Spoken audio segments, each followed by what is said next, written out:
नमस्कार दोस्तों, सभी पेंशन धारकों का स्वागत है एक बार फिर से हमारे इस YouTube चैनल पर।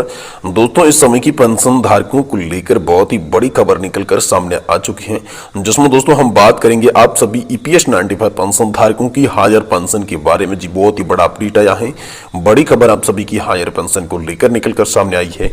वहीं दोस्तों हम बात करने वाले हैं OPS पर। बड़ी खबर है, थोड़ी कम मिलेगी लेकिन हर महीने मिलेगी पेंशन। जानिए राज्यों का नया प्रस्ताव क्या है और OPS को लेकर बड़ी खबर क्या है, इसके बारे में भी आज की इस वीडियो के अंदर संपूर्ण रूप से जानकारी देंगे। साथ ही दोस्तों नए साल के खास दिन केंद्रीय कर्मचारियों को मिलने जा रहे हैं 18 माह का बकाया DA एरियर। अभी जारी हुआ एक बहुत ही बड़ा अपडेट, इसके बारे में भी आप सभी को बताएंगे। साथ ही साथ दोस्तों आप सभी को बताएंगे कि OPS या फिर NPS किसके पक्ष में बोले रघुराम राजन, और फैब्रिक्स पर बोले कुछ ठीक है लेकिन कुछ गलत। तो दोस्तों आखिर रघुराम राजन ने कौन सा पक्ष लिया, क्या OPS के बारे में बात कही या फिर NPS पर बोले। वहीं दोस्तों एक बहुत बड़ी खबर, और आप सभी के लिए यूं कहें कि यहां पर जो है अजित पवार ने आप सभी की पेंशन योजना को लेकर एक बहुत ही बड़ा बयान दिया है। जी हां दोस्तों, अजित पवार ने सरकार के बारे में कहा कि सरकार पुरानी पेंशन योजना को लेकर सकारात्मक रवैया अपना रही है, सरकार सकारात्मक है। जी हां दोस्तों, उन्होंने कहा कि सरकार या जूनी पेंशन योजना बाबत सकारात्मक अजित पवार द्वारा यह बहुत ही बड़ा बयान अब सभी EPS 95 पेंशन धारकों के लिए दिया गया और सरकारी कर्मचारी राज्य कर्मचारियों के लिए दिया गया, जिसमें दोस्तों पेंशन धारकों को एक उम्मीद की किरण यहां पर जो है वो नजर आ रही है। तो सबसे पहले हम बात करते हैं कि EPS 95 पेंशन धारकों को लेकर एक बड़ी खबर क्या है। तो दोस्तों EPS 95 हायर पेंशन की एक ताजा खबर है। देश की नजर इस वक्त EPS 95 हायर पेंशन पर टिकी हुई है। कर्मचारियों और अधिकारी ये जानना चाहते हैं कि उच्च पेंशन के लिए खाते में पेंशन कब आने वाली है। ज्वाइंट ऑप्शन फॉर्म भरने के बाद EPFO की ओर से पेंशन चालू करने में हो रही देरी के लिए अब दोस्तों जवाब इसका सामने आ गया है। आधिकारिक रूप से बोल दिया गया है कि जनवरी में उच्च पेंशन लागू होने की उम्मीद है। इससे पेंशनर्स को काफी सारी राहत मिलेगी। दोस्तों federation of retired cell employees के जनरल सेक्रेटरी राम आगर सिंह ने यहाँ पर जो है सुनियोजित कौम के द्वारा बताया कि हायर पेंशन कर्मचारियों और अधिकारियों का अधिकार है, पेंशन मिलकर रहेगी। लोग तरह तरह की बातें कर रहे हैं जो कि गलत है। दोस्तों किसी को गुमराह होने की जरूरत नहीं है। जनवरी से EPS 95 हायर पेंशन उच्च खाते में आना शुरू हो जाएगी। इस बात की पुष्टि खुद EPFO के वरिष्ठ अधिकारी ने यहाँ पर आप सभी के लिए कर दी है। जिन्होंने ज्वाइंट ऑप्शन फॉर्म भरे हैं, यहाँ पर उनके लिए जनवरी में पेंशन मिलने की उम्मीद है। समय सीमा दोस्तों तय है आप सभी के लिए। EPFO की ऑफिसर्स एसोसिएशन ने सरकार को पत्र दिया था कि रिपोर्ट्स कम है, मैन पावर्स कम होने की वजह से कार्य में अधिक दबाव है। एक साथ लाखों फॉर्म का भरा जाना, यह भार बढ़ गया है। दोस्तों इसलिए समय पर पेंशन लागू करने में समस्या हो रही थी। मैन पावर बढ़ाया जाए, श्रम मंत्रालय को पत्र भी दिया गया था और इस आधार पर दावा किया गया था कि दोस्तों जनवरी में पेंशन लागू हो जाएगी, जबकि नवंबर और दिसंबर में ही पेंशन चालू होने की यहाँ पर जो है उम्मीद दिख रही थी। तो दोस्तों दिसंबर बीतने को लगा है, लेकिन दिसंबर एंडिंग तक आप सभी की पेंशन के बारे में ये उम्मीद है। दोस्तों एक सवाल में जवाब में राम आगर सिंह ने कहा कि सरकार यही चाहती है कि लोग कम से कम फॉर्म भरे ताकि आपको कम पैसा देना होगा। पेंशन कार्मिकों का अधिकार है, वह मिलकर रहेगी और वैसे भी सरकार के पास अधिकार है कि कुछ सुविधा में यह कटौती कर दे, लेकिन सुप्रीम कोर्ट की दखल की वजह से सरकार ऐसा कुछ भी नहीं कर सकती। दुर्भाग्य की बात यह है कि सेल में कोई भी एक अधिकारी ऐसा नहीं है जो हायर पेंशन पर गठरी पकड़ रहा होता है। तो दोस्तों EPS 95 पेंशन फेडरेशन के लिए यहाँ पर बहुत सारा संघर्ष किया है। वहीं दोस्तों अगली बड़ी खबर आप सभी की पुरानी पेंशन योजना यानी कि OPS को लेकर निकलकर सामने आ चुकी है। जी हां दोस्तों, OPS को लेकर बड़ी खबर है, थोड़ी कम लेकिन हर महीने मिलेगी पेंशन। जानिए राज्यों का नया प्रस्ताव क्या है। तो दोस्तों कुछ समय पहले ओल्ड पेंशन स्कीम को लागू करने की चर्चाएं चल रही थी। देश भर में पुरानी पेंशन योजना को दोबारा से लागू करने की मांग जोर पकड़ रही है और इसके पक्ष में कुछ राज्यों ने केंद्र सरकार को प्रस्ताव भी दिया था और राज्यों ने प्रस्ताव देते हुए कहा कि सरकारी कर्मचारियों को ओल्ड पेंशन स्कीम से कम पेंशन देने की बात कही है। महत्वपूर्ण बात यह है कि दोस्तों चाहे पुरानी पेंशन स्कीम से कम पेंशन दो, लेकिन OPS की तरह सरकारी कर्मचारियों को नियमित पेंशन की देने की जो है वो बात कह दी गई है। साथ ही केंद्र सरकार ने इसके लिए कमेटी भी बना रखी है।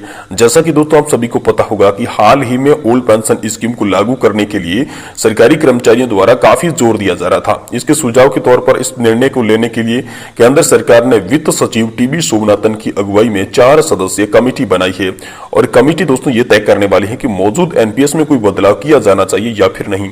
दोस्तों कुछ राज्यों द्वारा दोबारा पुरानी पेंशन स्कीम को लागू करने के बाद कमेटी सरकार की मौजूद पेंशन सिस्टम की समीक्षा के लिए गठित कर दी जा चुकी है।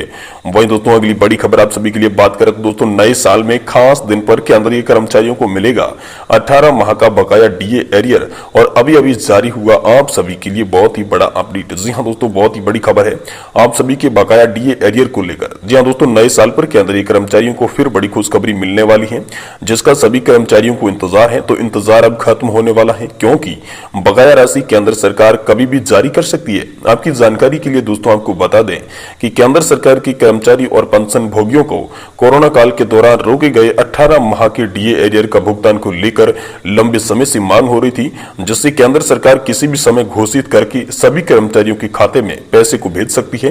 केंद्र सरकार ने कोरोना काल में 18 महीने तक महंगाई भत्ते और महंगाई राहत की किस्तें रोकी थी, जिसका भुगतान अभी तक नहीं किया गया है। सरकार ने कहा है कि आर्थिक स्थिति सुधरेगी, सभी कर्मचारियों को रोका गया डीए एरियर का भुगतान किया जाएगा, क्योंकि पैसों की जरूरत उन्हें कहीं ज्यादा होती है। नेशनल काउंसिलिंग स्टाफ साइड की बैठक में अखिल भारतीय रक्षा कर्मचारी महासंघ के सचिव श्री कुमार ने यहाँ पर मुद्दा उठाया। उन्होंने ये मांग की कि सरकार सभी कर्मचारियों को उनके खाते में जल्दी से राशि का भुगतान करे और जुलाई का महंगाई भत्ता भी यहाँ पर बढ़ाया जाए। तो दोस्तों डीए एरियर को लेकर बड़ी खबर यह है कि नेशनल काउंसिलिंग स्टाफ साइड का प्रतिनिधित्व कर रहे श्री कुमार की डीओपीटी के सचिव से अनुरोध किया कि 18 महीने का बकाया और कार्मिक जो बकाया है उन्हें जल्द से जल्द सभी कर्मचारियों के खाते में भेजा जाए। हालांकि अब समय काफी है, नए साल के साथ कर्मचारियों की उम्मीद भी है, जल्द ही कर्मचारियों के खाते में डीए एरियर का पैसा भेज दिया जाएगा। जानकारी के लिए दोस्तों आपको बता दें कि केंद्र सरकार ने महामारी के दौरान कर्मचारियों को भुगतान को रोककर यहाँ पर 34,000 करोड़ रुपए से भी ज्यादा का यहाँ पर जो फंड है वो बचा लिया था। तो इसी फंड को लेकर दोस्तों आप सभी के लिए बड़ी खबर आई है कि अब आप सभी को ये जो फंड है डीए एरियर बकाया है बहुत ही जल्द आप सभी ईपीएस 95 पेंशन धारकों, सरकारी कर्मचारी, राज्य कर्मचारी पेंशन धारकों के खाते में जल्द से जल्द ट्रांसफर किया जाएगा। वहीं दोस्तों यहाँ पर ओपीएस या फिर एनपीएस के पक्ष में है रघुराम राजन। इसको लेकर एक बहुत ही बड़ी खबर है, क्योंकि आज रघुराम राजन का एक बहुत ही बड़ा बयान सामने आया यहाँ पर पेंशन सिस्टम को लेकर। तो उसके बारे में बात करते हैं कि वो आखिर ओपीएस का पक्ष ले रहे हैं या फिर एनपीएस का पक्ष ले रहे हैं, ये दोस्तों आप सभी को बता देते हैं। दोस्तों ओपीएस या फिर एनपीएस किसके पक्ष में है रघुराम राजन? फैब्रिक सर बोले कुछ ठीक है, लेकिन दोस्तों इसके बारे में आप सभी के लिए बता दें तो हाल ही में हुए 5 राज्यों की विधानसभा चुनाव के दौरान ओल्ड पेंशन की खूब चर्चाएं सुनने को मिली थी। गौरतलब है कि एनडीए की तत्कालीन अटल बिहारी वाजपेयी सरकार में जनवरी 2004 में ओपीएस को रद्द करते हुए न्यू पेंशन स्कीम को लागू कर दी गई थी। ओल्ड पेंशन स्कीम का मुद्दा लंबे समय से सुर्खियों में बना हुआ है। तो बीते कुछ समय पहले चर्चाएं फिर से तेज हो गई थी। एक और जहां केंद्र सरकार और भाजपा इस मुद्दे से दूरी बनाती दिखी, वहीं कांग्रेस समेत विपक्षी पार्टियों ने पुरानी पेंशन पर लौटने के वादे भी यहाँ पर आप सभी से कर दिए थे। हालांकि चुनाव के नतीजे सबके सामने आ चुके हैं, लेकिन ओपीएस को लेकर चर्चाएं अभी भी तेज है। दोस्तों रिजर्व बैंक ऑफ इंडिया के पूर्व गवर्नर रघुराम राजन ने इसको लेकर कहा कि ओपीएस की जरूरत सरकारी कर्मचारियों के लिए नहीं है। जी हाँ दोस्तों, ने साफ साफ शब्दों में कह दिया कि पुरानी पेंशन योजना सरकारी कर्मचारियों के लिए लागू नहीं की जाएगी, ऐसा यहाँ पर कहा गया। अब देखो लागू करने की बात तो सरकार और ईपीएफओ के हाथ में है, लेकिन आरबीआई के जो पूर्व गवर्नर रघुराम राजन है उन्होंने कहा कि सरकारी कर्मचारियों के लिए ओपीएस लागू करने की कोई जरूरत नहीं है।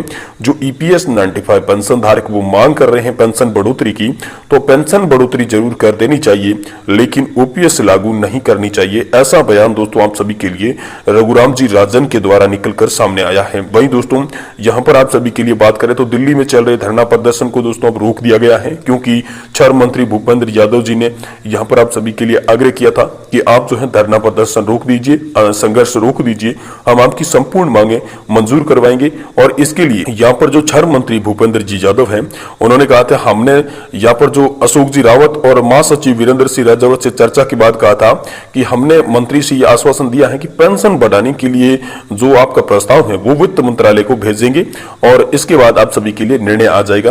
तो वित्त मंत्रालय को प्रस्ताव भेजने का यहाँ पर आश्वासन देने के बाद आप सभी से ये जो अनशन था, ये जो आंदोलन था, ये रोकने की यहाँ पर अपील की गई थी और पेंशन धारकों ने ये एक बार स्थगित कर दिया है। लेकिन कमांडर अशोक जी रावत ने बताया कि ये पूरी तरीके से रुका नहीं है। यहाँ पर अगर सरकार कुछ समयावधि के भीतर हमारी मांगे मंजूर नहीं करती है तो ये आंदोलन फिर से जारी रहेगा। तो दोस्तों यही आज की तमाम बड़ी खबरें थी। आपको वीडियो की जानकारी पसंद आई तो वीडियो लाइक करें और चैनल को जरूर सब्सक्राइब करें ताकि